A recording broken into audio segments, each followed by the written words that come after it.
कलियुग कसं बदललं हे जग. बदल झालाच आहे ना या कलियुगामध्ये. बघ आलं कलियुग कसं बदललं हे जग. खोट्याचा बोल बाला खरा उपाशी राहिला. खोट्याचा बोल बाला खरा उपाशी राहिला.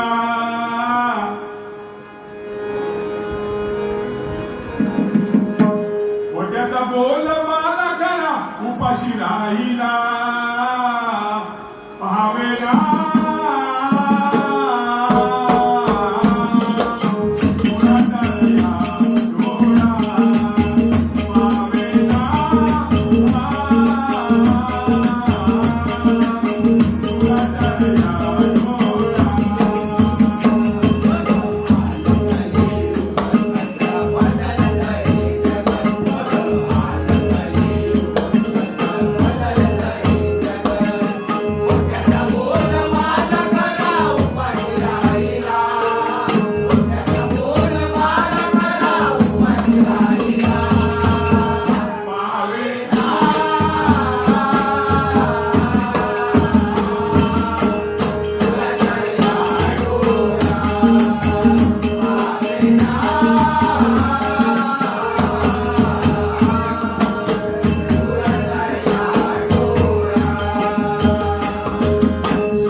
आपण सर्व आई वडील आहोत. आपण मुलांसाठी काय काय करत आलो आहोत. मुलांसाठी काय नाही करायचं असं शिल्लक ठेवलं ना. त्यांना ग्रॅज्युएट केलं, इंजिनियर बनवले, विदेशात पाठवलं. काय केलं अर्थ? काय ठेवल्याने औषधी वापराचा काय सुधारणा? काय केल्याने पळून जाऊन केलं लग्न काय ध्यान अर्थ. पळून जाऊन केलं लग्न काय ध्यान अर्थ. पळून जाऊन केलं लग्न काय ध्यान अर्थ. एवढं केलं. आई वडिलांची काय अपेक्षा असते की आपल्या आणि देवाची माती आणि हीच आम्हा देवा दिवाळी ही आज मुलगर बंधूंनी आज इथं जमा केली आहे. एवढी चप्पल पादुका या मंदिरात स्पर्श झाले परमेश्वराच्या दर्शनासाठी. मग तेवढी चप्पल त्या सोहळ्याला आपल्या दारात येतात. आशीर्वाद देण्या वधूवरांना आशीर्वाद देण्यासाठी ही वाढ वाढण्याची पुण्याई ही उघड गेली. काय वाईट केलं?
साफ करून दे, नाहीतर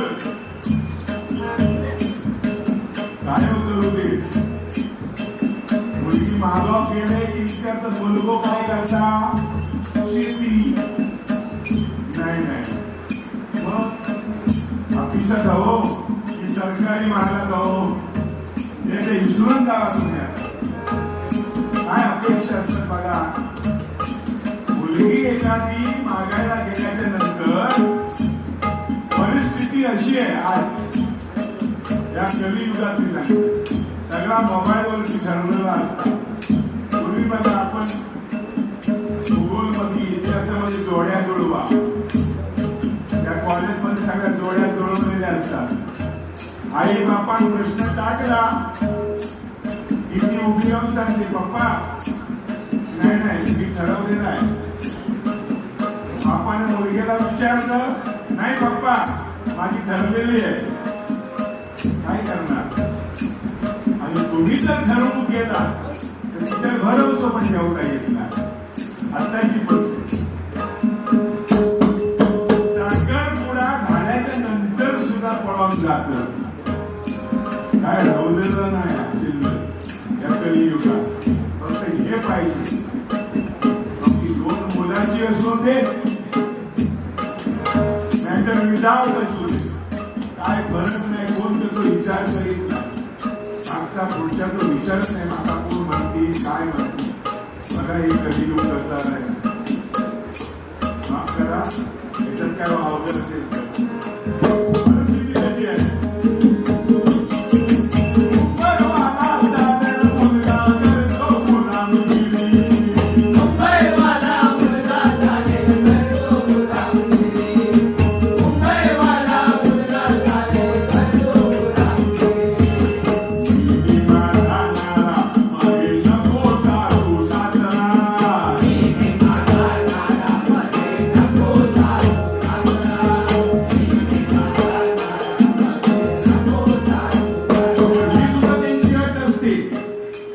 सासू सासरा सुद्धा नको, त्यांना काय घेऊन पुरायचे.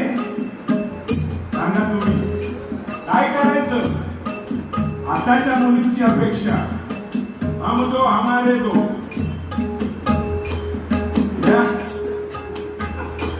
आमच्या कारकिर्दीत आमच्या त्या टायमाकडे 1 2 3 4 पुरी पुरी पाहिजे 1 डझन असायचे.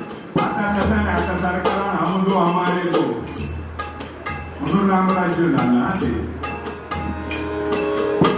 अशी परिस्थिती आहे मंडळी.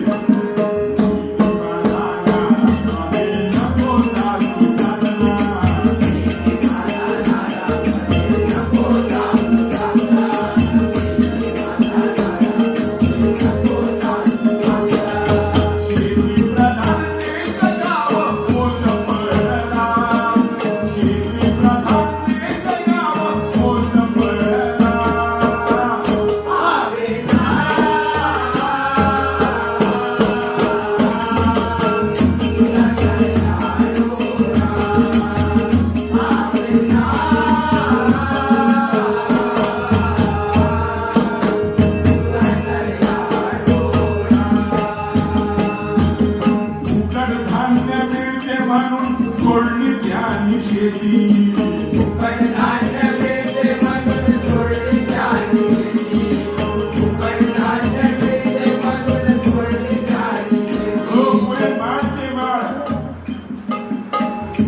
भागात झालेले दिसत, कारण धान्य फुकट मिळतात पण त्या धान्यात प्लास्टिक तांदूळ.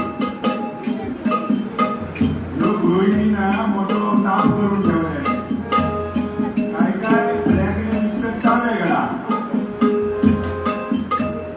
म्हशी खातात गहू.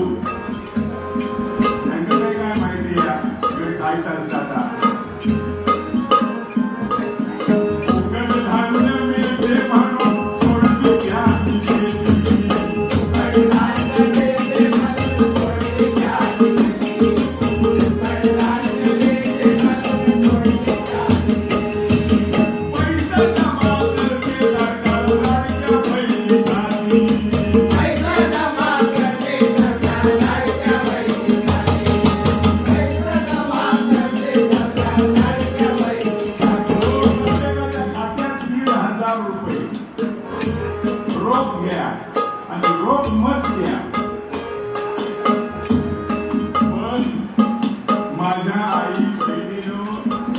एकच विनंती, 1,500 रुपये तुम्ही घेता, ते 1,500 रुपये डाळीत सुद्धा पुरणार नाही.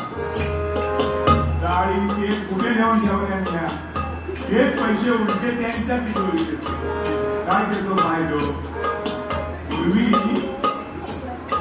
पैसा नसायचा गरमीकडे, हो 10 रुपये द्यावा ना, कॉमेंट सांगते त्याच्या हो आज एक वेळ नको जाऊ मी, पण 10 रुपये द्यावा. आता विचारायची गरज लागत नाही. पोस्टात गेली 1,000 रुपये घेतल्या, पाकिट टाके मारल्या, काय तळगळा नाही तर देवगड कोण गरज नाही तुमची. आता काय बघितला ना पैसा जमा करते सरकार,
हापूस कमी देवगडचो हापूस आणि सगळ्या आंब्यांचो बापूस असो देवगडचो हापूस.